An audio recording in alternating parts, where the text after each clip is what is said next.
aller? Je suis toujours un peu stressée. Toi aussi, t'as la petite boule au ventre? Toujours.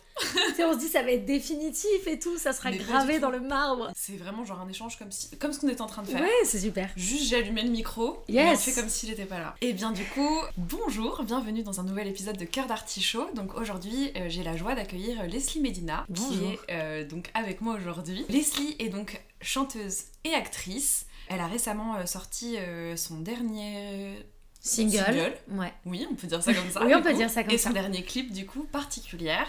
Que vous pouvez écouter sur toutes les plateformes de streaming, notamment Spotify, et sur laquelle vous pouvez aussi écouter ce podcast, du coup. Bienvenue Leslie. Merci beaucoup. Je suis contente de t'accueillir aujourd'hui et pour parler du sujet de ce podcast, qui est mon sujet de prédilection, à savoir l'amour. Avec et, un grand A. Voilà.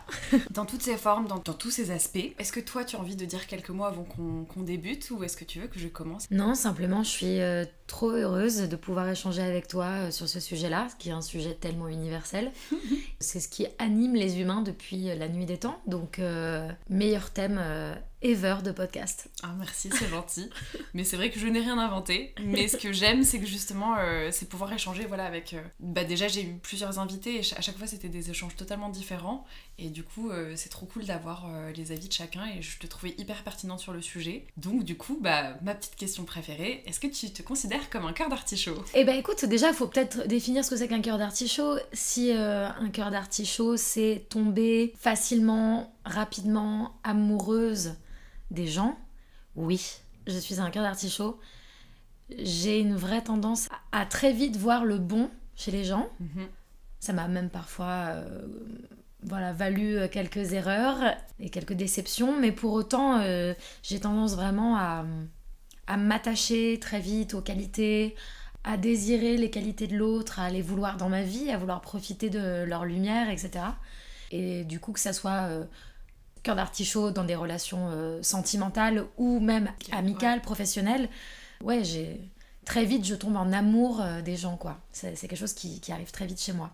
Ok. Est-ce que donc tu dis que ça t'a valu des fois des petites expériences un peu malheureuses? Est-ce que tu considères ça comme quelque chose de négatif, toi, de te considérer comme un cœur d'artichaut, ou est-ce que finalement c'est quelque chose dont tu t'accommodes? Moi, je pense que c'est de l'apprentissage, c'est l'apprentissage de la vie, quoi.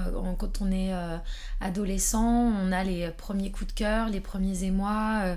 Parfois, ça fait très mal, le premier amour, cœur brisé, crampe au ventre, à hurler de douleur et de chagrin dans ma chambre. Voilà, on a besoin de passer par là, c'est des rites initiatiques presque. C'est là qu'on découvre qui on est, c'est là qu'on découvre nos besoins, nos limites.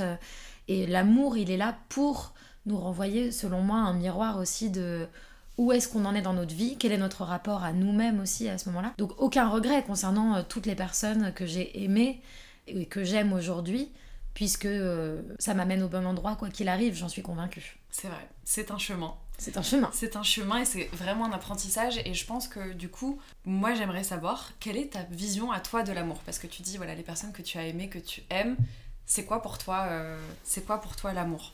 Ça peut être de manière du coup complètement générale, pas forcément les relations amoureuses, Ouais. mais comment toi tu vois l'amour? L'amour, je le vois comme un état, comme une énergie, quelque chose qui vibre un peu en nous, autour de nous. Parfois on l'attire, parfois on le repousse, de manière plus ou moins consciente d'ailleurs, mais il y a des périodes où il y a des espèces de flux comme ça, où tu rencontres plein de gens super, qui te font du bien, qui te font te sentir beau, belle, à ta place, et puis il y a des périodes où tu te sens profondément seule, ou mal entourée, ou incompris, incomprise.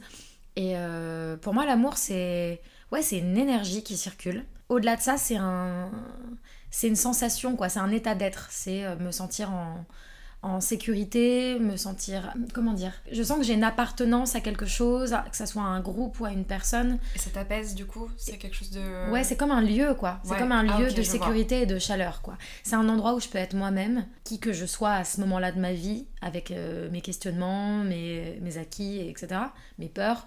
Mais c'est quelqu'un qui va me faire me sentir au bon endroit, au bon moment. Voilà. Très bien. Pour moi, c'est ça l'amour. Et c'est aussi un peu un truc subtil. Bon, et je vais conclure là-dessus parce que ma réponse est trop longue. Pas du tout. Ah mais non, t'inquiète pas, on a vraiment le temps. Mais l'amour, c'est peut-être aussi juste la sensation qu'on a quand on est avec un bébé ou avec un chien ou avec un chat. C'est un truc dénué de toute intention, de tout objectif. C'est un truc qui arrête le temps, quoi. Il y a plein de films là-dessus. Je pense à Interstellar, qui est un des plus beaux films de la nuit des temps. On est bien d'accord. Vraiment, un de mes films préférés, qui l'évoque très bien. Peu importe. C'est pur, quoi. Ouais. L'amour, c'est pur. C'est un truc qui... C'est un lieu où on oublie tout. C'est un espace... C'est un espace-temps à part entière, quoi. Clairement. Oui, et ben, souvent, en plus, c'est quelque chose qu'on peut dire que quand t'es avec la bonne personne au bon moment, finalement, il n'y a plus de... Le temps passe... Ouais.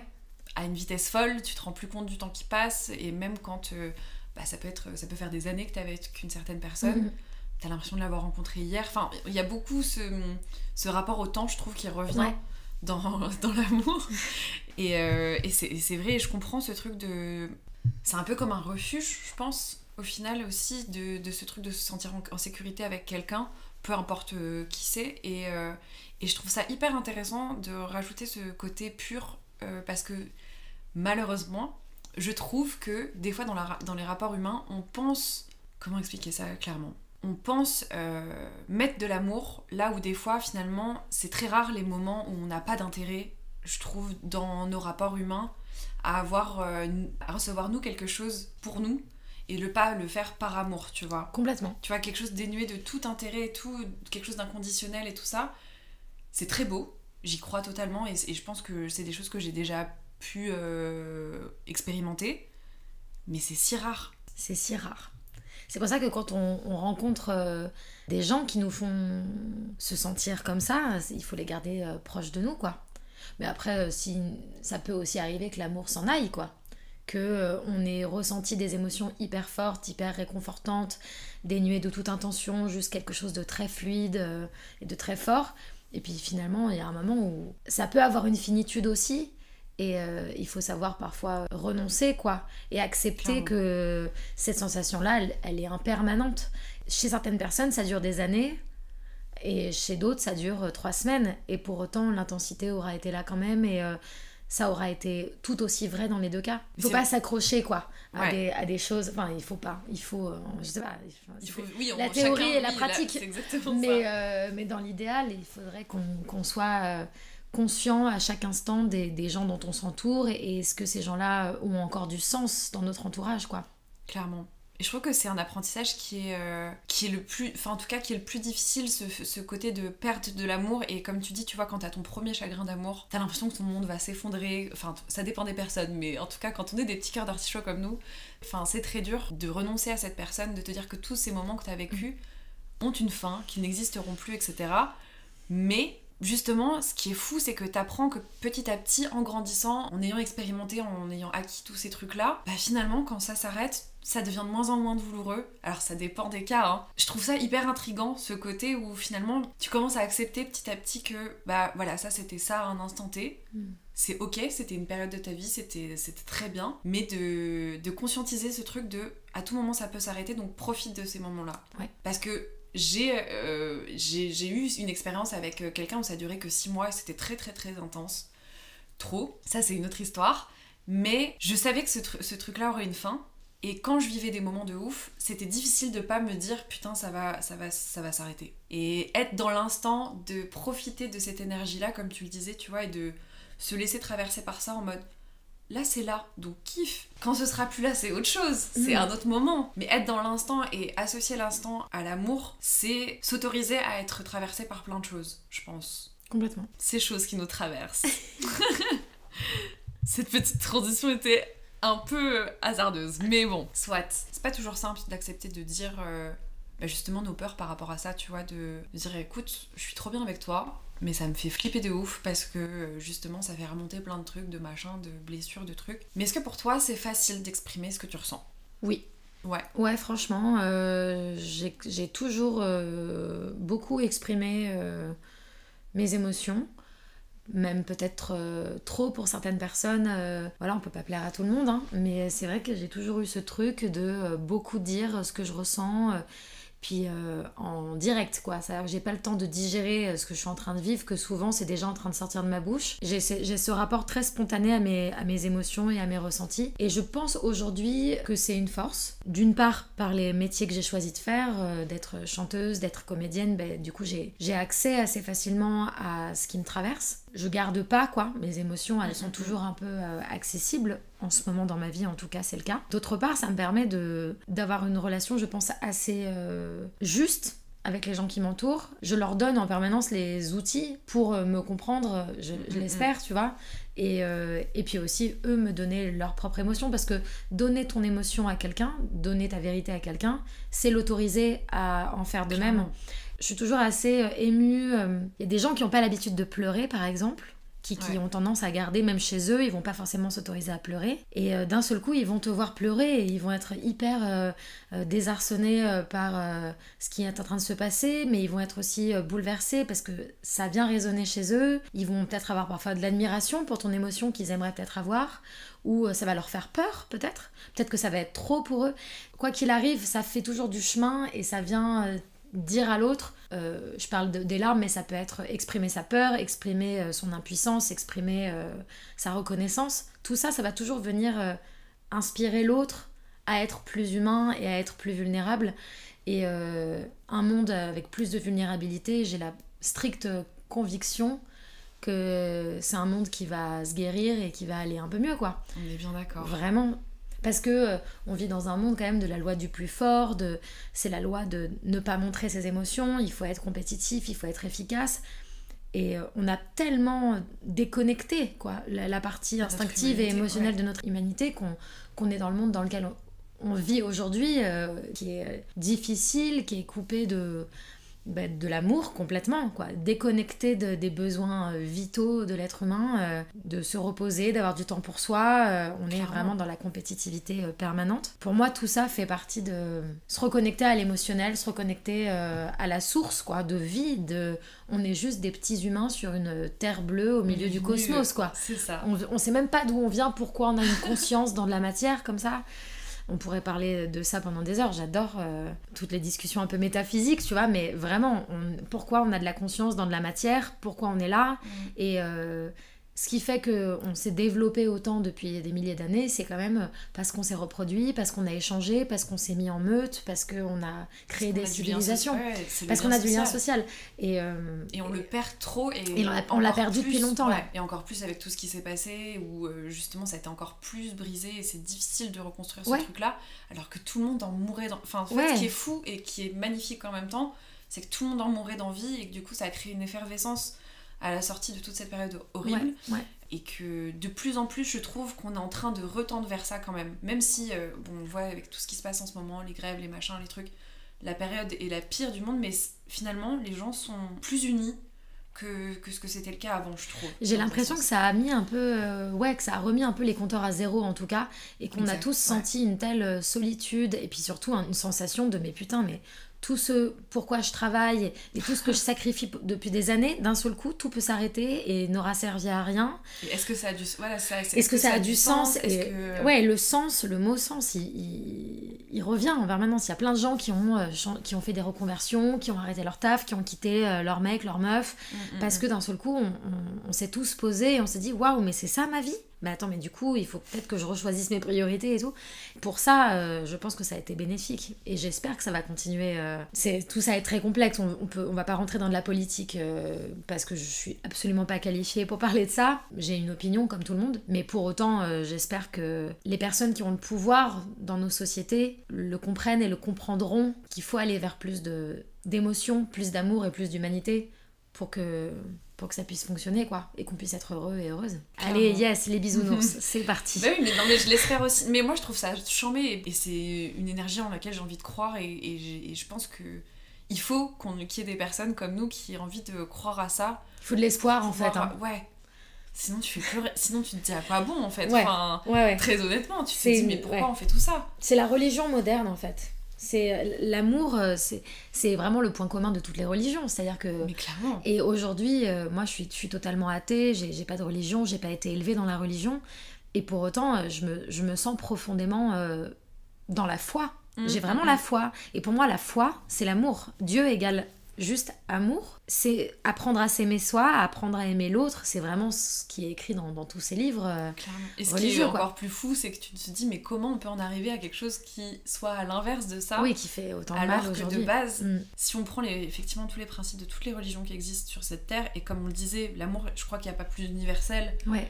que ça, tu te dis, mais il faut juste revenir à la base du truc. Et ce moment d'introspection qu'on a eu tous, de se recentrer sur soi un peu, de pas être dans... On a tellement de fuites quotidiennes. On a un petit cookie pistache qui nous accompagne. Ils sont divins. Non, pas du tout. De quoi vous voulez parler? C'est assez fou de se dire, mais il faut y croire. Et il y a des gens qui ont arrêté d'y croire et c'est super triste parce que... C'est dangereux même. C'est dangereux. Au-delà de triste, c'est dangereux. Quelqu'un qui a perdu la foi et qui a perdu l'amour, il est capable de tout. Il peut faire beaucoup de mal en fait. Bon, moi j'aime bien faire référence à des films et tout ça, mais c'est ce qu'on voit aussi dans les films. Je sais pas pourquoi j'ai pensé au Joker tout de suite, mais ce truc de... Il a plus aucune... Enfin, tu peux vriller totalement alors que de base c'est juste quelqu'un qui est blessé, enfin qui est profondément blessé. Ouais. Et c'est ça qui est un peu, je pense, le trait commun entre tous les anti-héros qu'on a dans les films, c'est ce truc. On leur a fait tellement mal que du coup ils vont avoir envie de faire encore plus mal et de détruire justement tout cet amour que eux n'ont pas eu. Ouais, c'est l'aliénation totale. Hein. C'est ça. C'est l'aliénation, c'est la marginalisation, c'est l'isolement, quoi, ce que ça raconte tout ça. Quand on perd la connexion aux autres, on perd la connexion à soi. Et si on perd la connexion à soi, on devient juste fou. Totalement fou. Et dangereux. Allez, aimez-vous tous. Donc reprenez un petit cookie quand même, on sait jamais. C'est ça fait avant que le monde brûle. C'est pas un contact, c'est pas un câlin, mais c'est tout comme. Très clairement, c'est tout comme. Ouais, parfois un cookie ça vaut un câlin. Et du coup, on parlait de effectivement notre métier, de pouvoir expérimenter tout ça et de pas garder ce qu'on ressent pour soi. Avec tes chansons, tu parles de sujets assez personnels. Ça peut être justement la perte de l'amour. Ça peut être l'amour à sens unique, ça peut être plein de thématiques. Enfin, je trouve que c'est une thématique qui gravite vraiment beaucoup dans ton travail.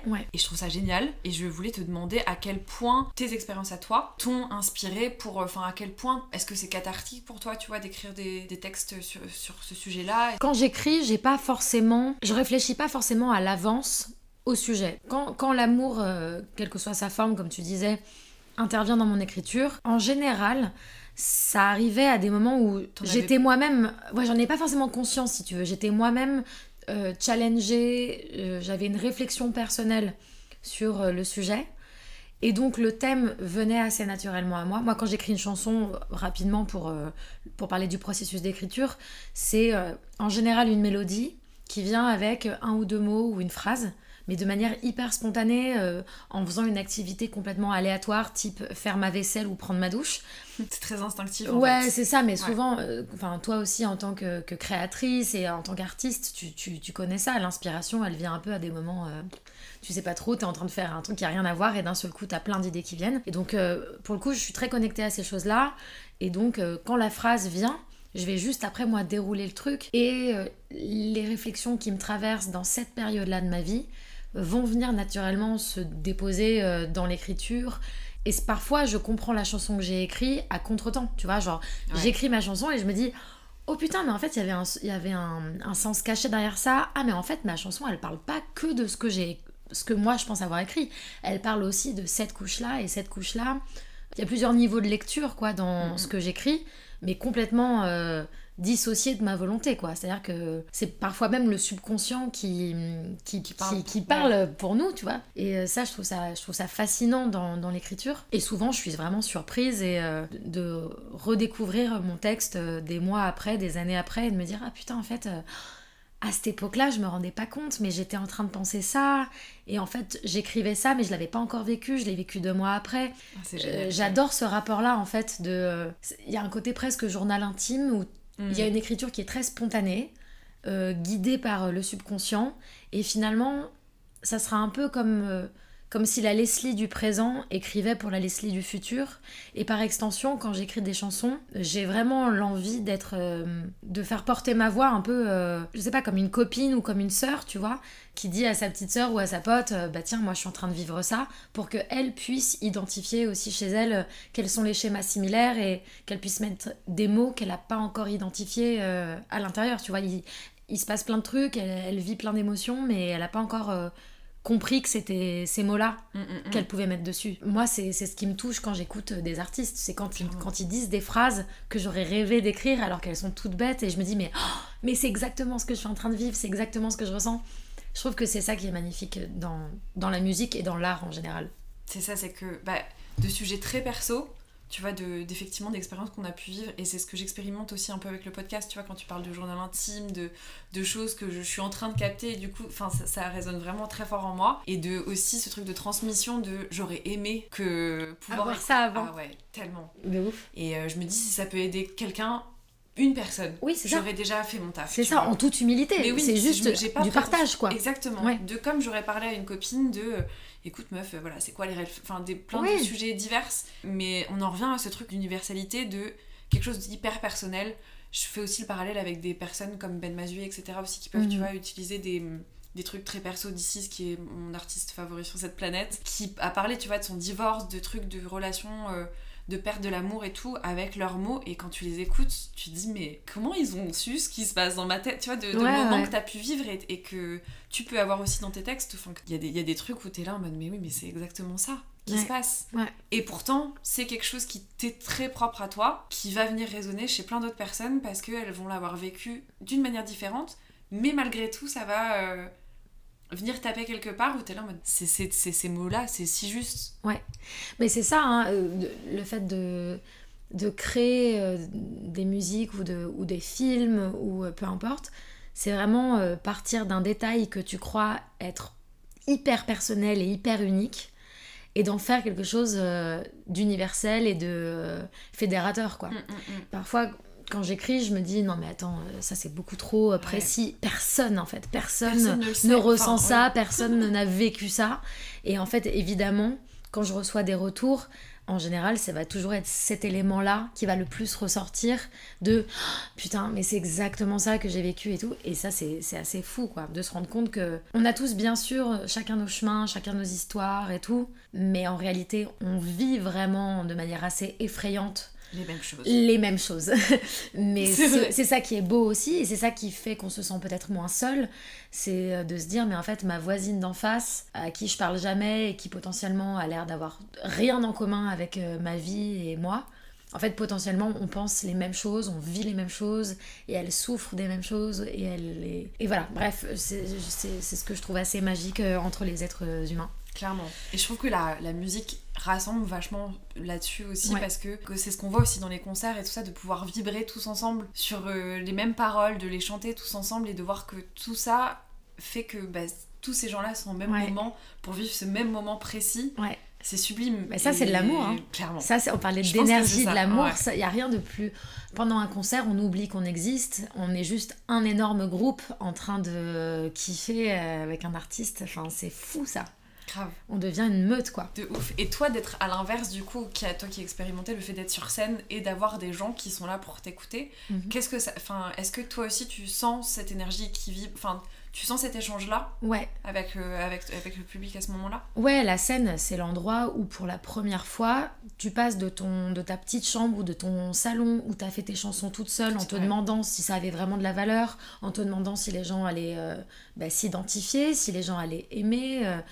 comprendre aussi ton message, et d'un seul coup ces gens-là ils sont en face de toi et ils chantent ta chanson, et donc tu as la confirmation directe que ok, on s'est compris. En fait, c'est un langage à part entière, la scène. C'est un endroit où on se réunit pour la même chose, on sait, il y a un espèce d'accord qui est passé au préalable.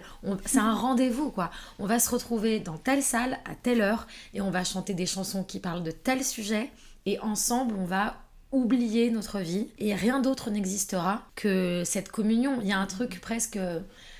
c'est un sanctuaire, quoi. Une salle de concert, c'est un lieu de communion, de prière, mais universel, encore une fois, dénué de toute religion, mais juste on va toucher à des symboles, à des messages, et on va vibrer ensemble autour de ces réflexions-là, quoi. Et ça, c'est fou. C'est un peu un club des poètes disparus. C'est un peu ça. Mais c'est pas pour rien, tu vois, que le gospel existe et tout ça aussi, tu vois, que les gens se rassemblent autour de ce truc-là. C'est assez fort de voir ça. Je voulais te poser une question par rapport à ça. Quel est, toi, le titre que tu as écrit qui, tu te disais, très franchement, je ne crois pas que ça puisse parlé à autant de monde et qui au final qui a fait le plus écho aux gens et ça t'a surpris? Voilà, ma question était pas très claire. Si, mais j'ai compris. Donc dans les chansons que j'ai sorties pour l'instant, un écho qui m'a le plus surpris, je dirais que c'est ma chanson Amour imaginaire, qui parle, pour ceux qui ne l'ont pas écoutée, d'une... Encore, not yet. C'est une chanson que j'ai écrite d'après une histoire qui m'est arrivée. Je suis tombée folle amoureuse, ce que je croyais être de l'amour à l'époque. Aujourd'hui, j'ai un autre regard dessus, mais c'est un autre sujet. Je suis tombée folle amoureuse d'un garçon qui ne me connaissait pas, qui connaissait pas mon identité.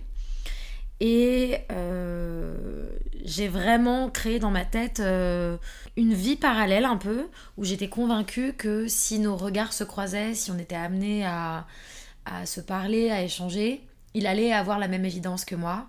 Et c'était évidemment l'homme de ma vie, le père de mes enfants, et nous allions mourir main dans la main. Ça, c'était dans ma tête. Dans les faits, on se croisait de temps en temps dans des soirées, il voyait vaguement qui j'étais.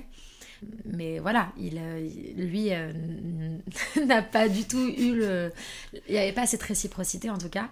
Donc j'ai écrit cette chanson qui s'appelle Amour imaginaire, qui parle de tout ce qui se passe dans ta tête quand tu tombes amoureux ou amoureuse de quelqu'un qui ne sait pas que tu l'aimes.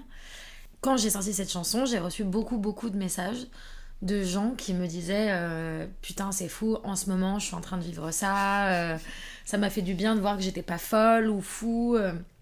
Que ça arrive à d'autres, quoi. Parce que quand tu dis que c'est vrai que quand ça t'arrive, et je pense qu'on est vraiment très nombreux à vivre ce genre d'expérience. Finalement, en fait, je m'en suis rendu compte après. Mais moi, j'ai eu honte pendant longtemps de ce truc-là. Je m'étais dit, mais genre, waouh, mais je suis vraiment cinglée, il faut que j'aille me faire soigner, quoi. J'ai un problème, c'est pas normal. Je pleurais le matin en me réveillant, je m'endormais en pleurant, qu'il ne soit pas dans ma vie, quoi. C'était pas du tout rationnel comme état dans lequel ça m'avait mise, quoi. Et au final, je suis très heureuse. Aujourd'hui, ce mec est devenu un pote, donc ça, c'est fou quand même. Et puis non, je suis très heureuse de l'avoir vécu. Au final, c'était très beau, et c'est ce que je dis dans la chanson. Aucune histoire n'est aussi belle qu'une idylle individuelle.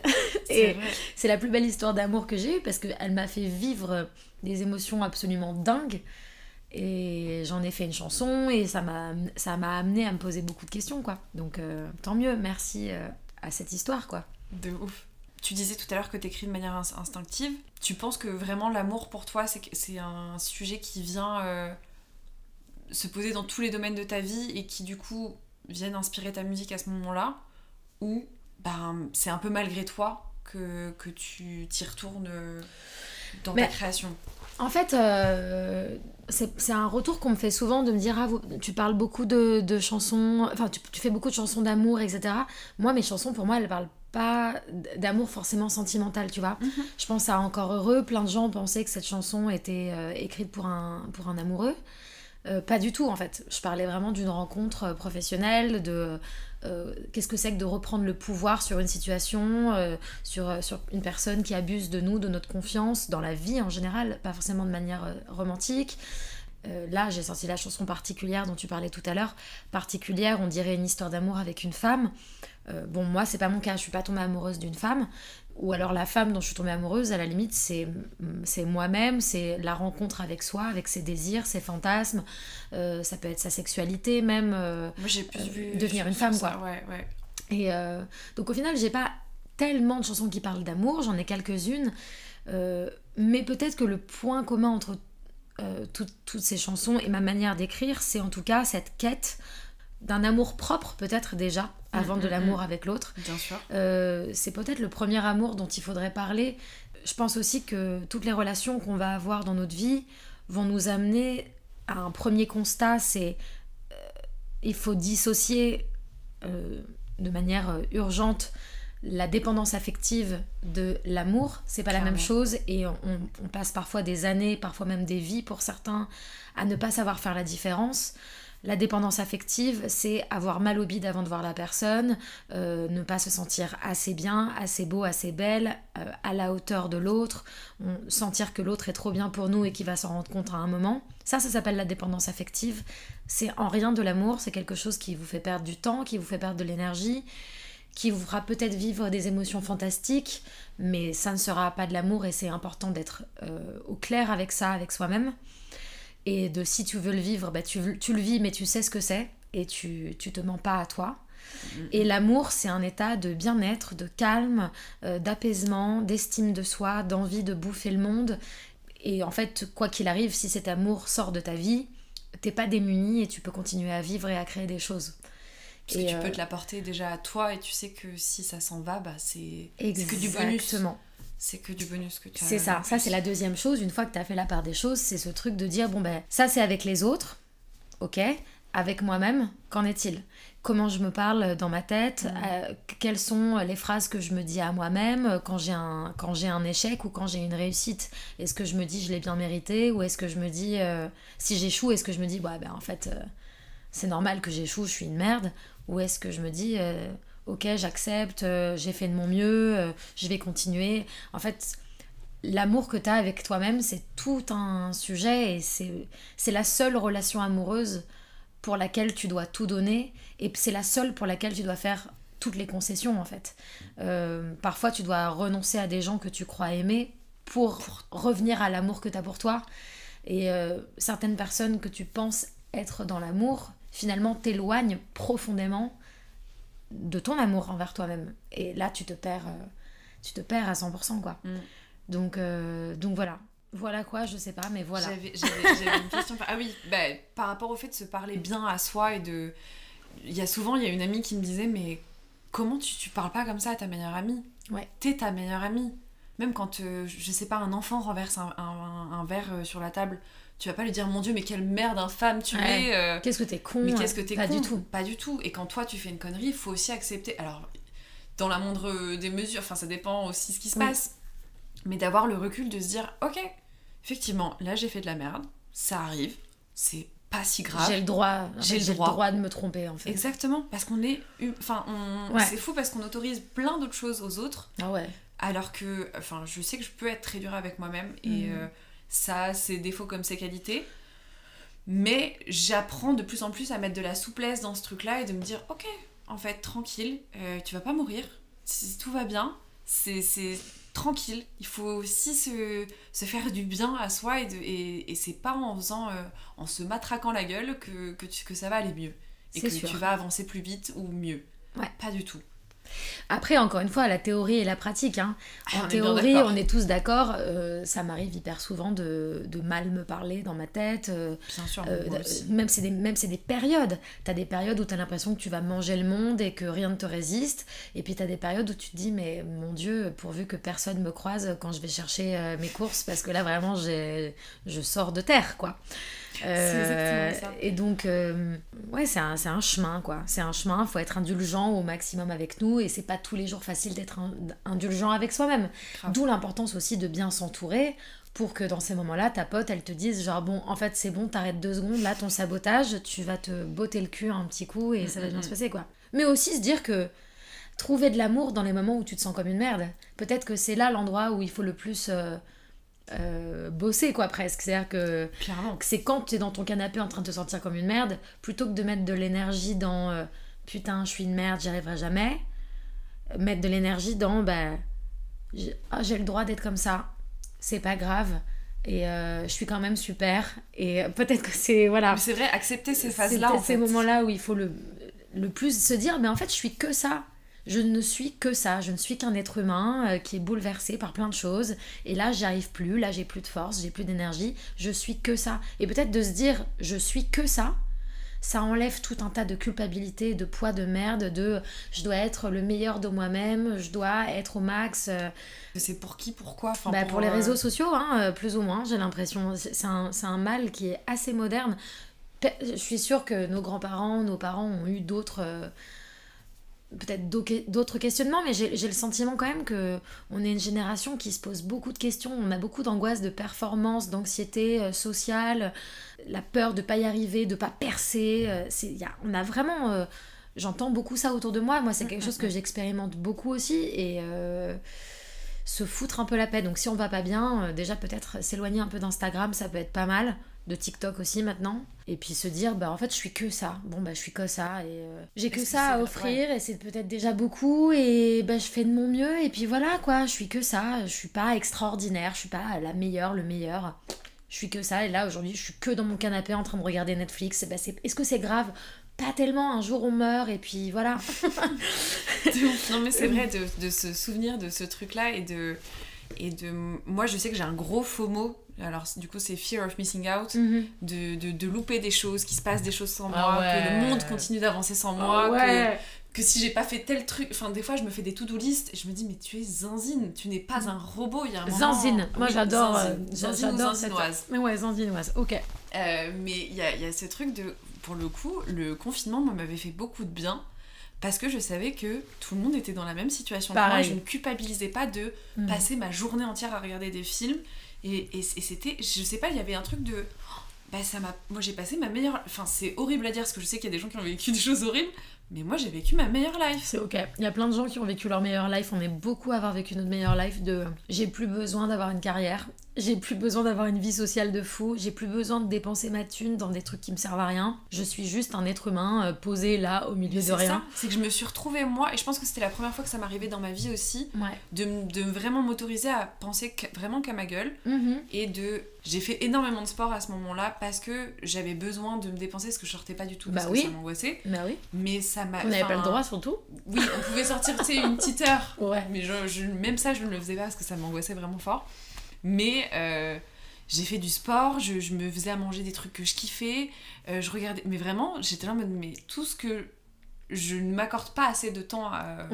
Ça m'a permis de créer des nouvelles habitudes pour après pouvoir les mettre dans mon quotidien et me dire, ok, non, c'est ces temps-là, j'ai besoin de ça, c'est ça qui me fait du bien et c'est vers quoi je veux aller. T'es rentrée en relation avec toi-même en fait. Exactement. Nouvelle relation amoureuse ou même relation tout court quoi, colloque avec soi quoi. Exactement. Et je me suis dit mais en fait meuf c'est bien trop en cool. Fait. En fait t'es trop cool. De toute façon je vais te dire tu vas mourir avec toi-même hein. Mais c'est ça. On va mourir avec soi, on va mourir solo avec nous-mêmes. Il est temps de cohabiter un petit peu quoi. C'était une super opportunité, je te rejoins à 100%.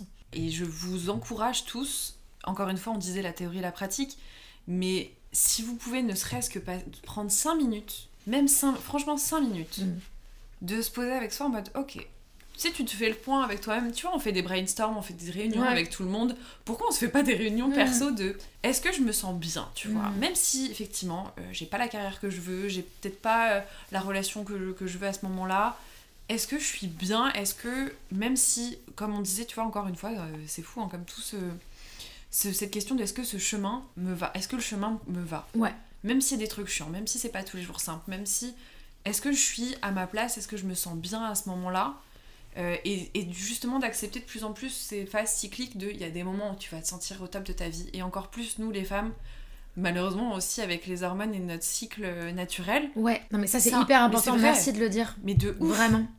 On n'en parle vraiment pas assez. Et on oublie en fait qu'on est régi par nos hormones énormément. Il y a des femmes qui sont assez peu sensibles et tant mieux pour elles, vraiment, vous avez trop de la chance, c'est chambé. Mais on est très nombreuses à être régies par nos hormones. Et moi, systématiquement, à la même période du mois, heureusement j'ai ma petite application Clou qui m'aide à savoir si je suis en train d'ovuler, si je suis post-ovulatoire.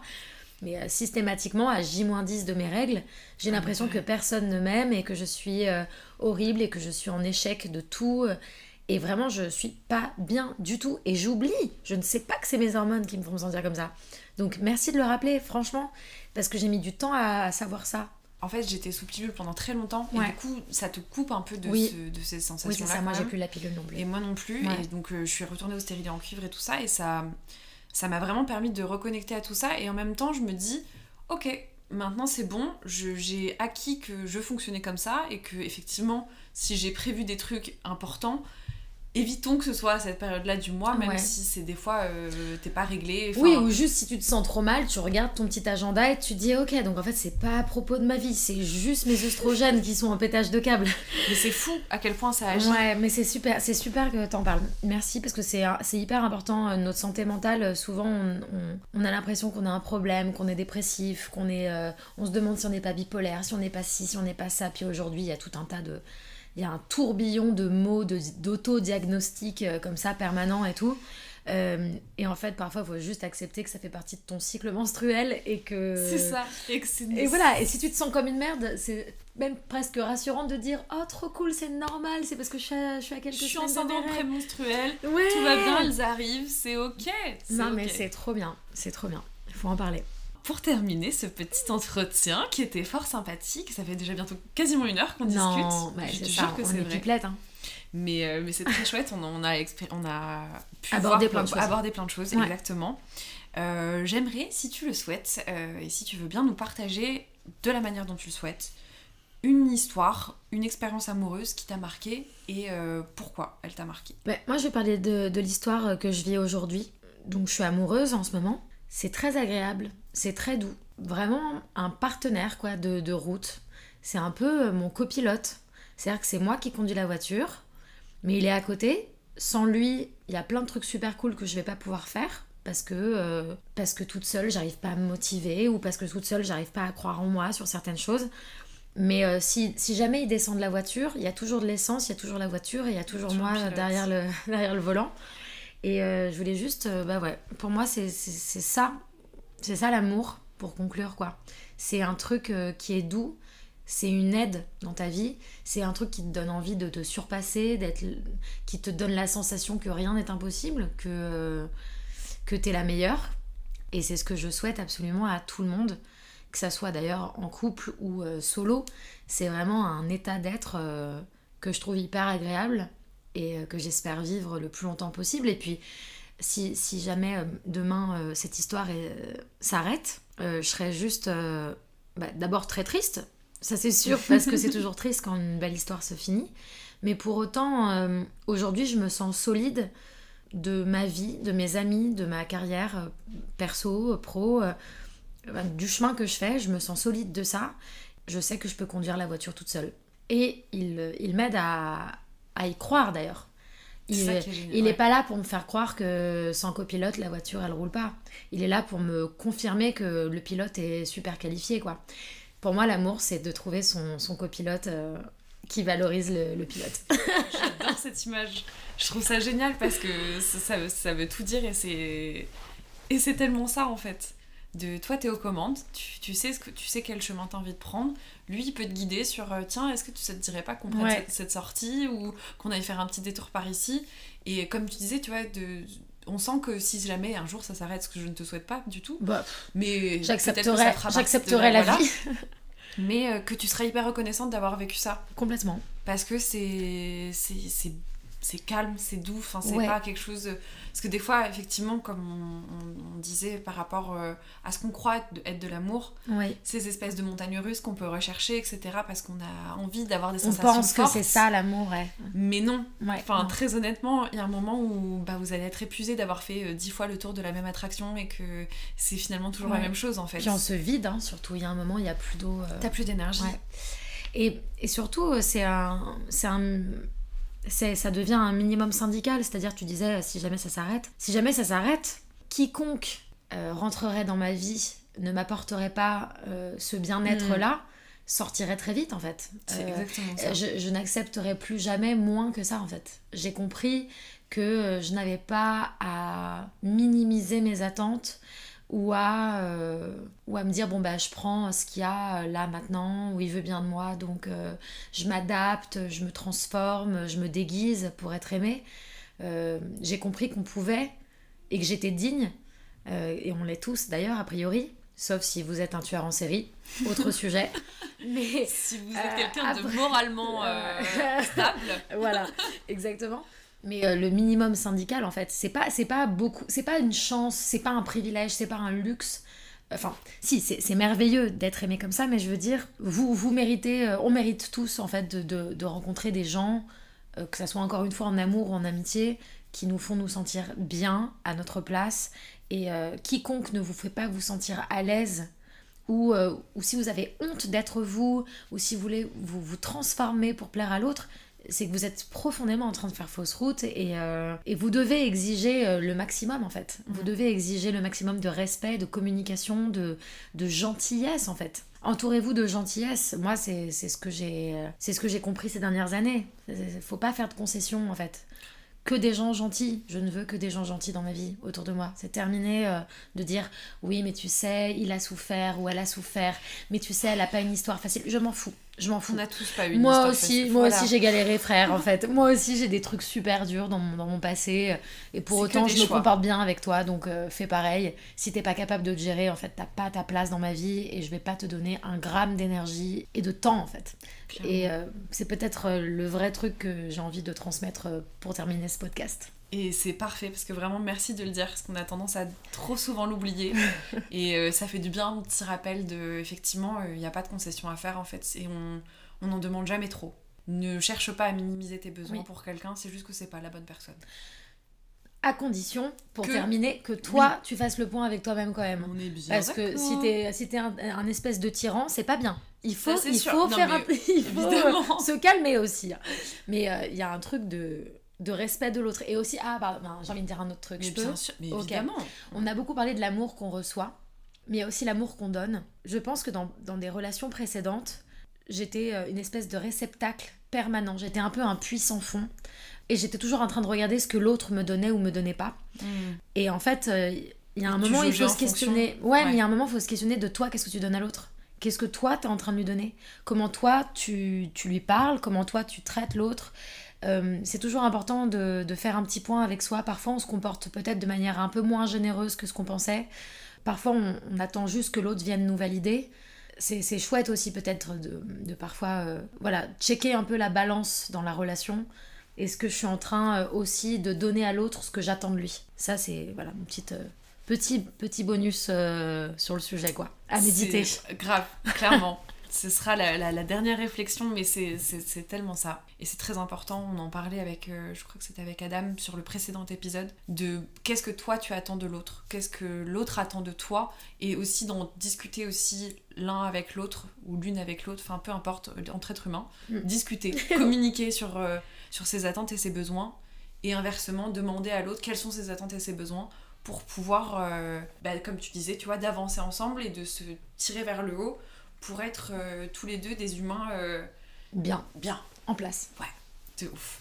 Et du coup c'est trop bien, on va finir sur ce beau message. Je te remercie vraiment pour cet échange, c'était un plaisir de t'avoir avec moi pour cette petite heure. Merci à toi. Et du coup, est-ce que tu as une petite recommandation, quelque chose que tu as envie de partager, je sais pas, un film, une œuvre artistique, un truc Ouais, il y a un album qui va sortir le 7 avril, donc c'est-à-dire avant que ce podcast sorte. Donc quand le podcast sort, l'album sera sorti. Ça s'appelle Phoenix, c'est l'album de Lord Esperanza, qui est un artiste que j'aime profondément et pour qui j'ai énormément de respect. Et j'ai collaboré sur quelques titres de l'album. Dans l'écriture des textes Ouais, sur quelques textes, ouais. Et je trouve que c'est un album extraordinaire. Et je vous invite vraiment à aller l'écouter. C'est un mélange de variété française, rap, avec certaines sonorités un peu électro.